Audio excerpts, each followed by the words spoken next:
আসসালামু আলাইকুম। মানুষের হায়াত, মৃত্যু কিংবা আগামীকাল কি হবে এটা কোনো মানুষ বলতে পারে না। তো এটা সম্পূর্ণ মহান আল্লাহ তাআলার উপরে। তো এই অধ্যায় আজকে গত রাতে এমডি কাজল সরকার, সাবেক পাড়াতেই বাড়ি, আমার সদ্যীয় বড় ভাই। তো আমার দীর্ঘদিনের ফেসবুক ফ্রেন্ড, মাঝে মধ্যে ওনার পোস্টগুলো আমি দেখি, ওনাকে অনেক শ্রদ্ধা করি এবং পার্সোনালি ওনাকে অনেক ভালো লাগে। আর পীরগাছা বাজারে আমাদের মাঝে, তো উনি হঠাৎ করেই রাত্রে মারা গেছেন। কথাটা শোনার পরে সাথে সাথে ফেসবুকে পোস্টগুলো দেখার পরে অনেকটা খারাপ লাগছে। আসলে হঠাৎ মৃত্যু এগুলা আসলে মেনে নেওয়ার মতো না। তারপরেও সবকিছু মহান আল্লাহ তাআলার উপরে, কে কখন মারা যাবে এটা আসলে কেউ বলতে পারবে না। তো কাজল ভাই পার্সোনালি অনেক ভালো একটা মানুষ ছিল। তো বিগত কিছুদিন আগে ওনার বাবা মারা গেছে। তো উনিও চলে গেলেন আজকে আমাদের থেকে সবাইকে বিদায় জানিয়ে।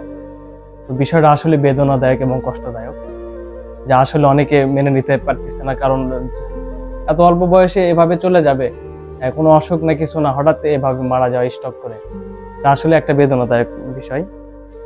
তো উনি একটা মাঝখানে একটা পোস্ট করছিল, উনি এটা 26শে ডিসেম্বর 2024 সালে।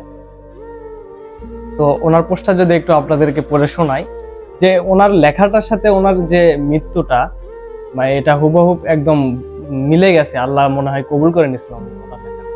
তো ওখানে উনি লিখছিল যে, যদি শীতের রাতেই আমি মারা যাই, ভোরেই নামাজে জানাজা অনুষ্ঠিত হবে, সেই ঠান্ডা মাটিতেই ঠান্ডা ফিনফিনে কাফন দাফন করা হবে আমাকে।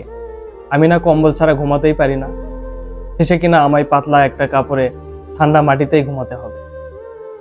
রাব্বের হামুহুমা কামা রাব্বায়ানি। তো তো ওনার এই কথাটা সত্যিই মানে আল্লাহ কবুল করছেন। উনি এই যে শীতের ভিতরই রাত্রে মারা গেলেন, সকালে ওনাকে দাফন করা হলো, জানাজা হলো। তো ওনার বিদায় বেলাটা আসলেই সবার কাছে কষ্টদায়ক ছিল। মহান আল্লাহ তাআলার কাছে প্রার্থনা করি, মহান আল্লাহ তাআলা ওনাকে জান্নাত দান করুন। সবাই ভালো থাকবেন, সুস্থ থাকবেন। আর একটা বিষয়, মৃত্যু আসলে কার কখন আসবে এটা মহান আল্লাহ তাআলা অবধারিত। সেজন্য আমরা সবাই মৃত্যুর জন্য হয়তো বা প্রস্তুত থাকা উচিত। আমাদের মৃত্যু থেকে শিক্ষা নেওয়া উচিত, যে আমাদের জীবন কিভাবে গড়াবো, কিভাবে কি করব, মহান আল্লাহ তাআলার ইবাদত করতে হবে। তো সবাই ভালো থাকবেন, সুস্থ থাকবেন। আসসালামু আলাইকুম।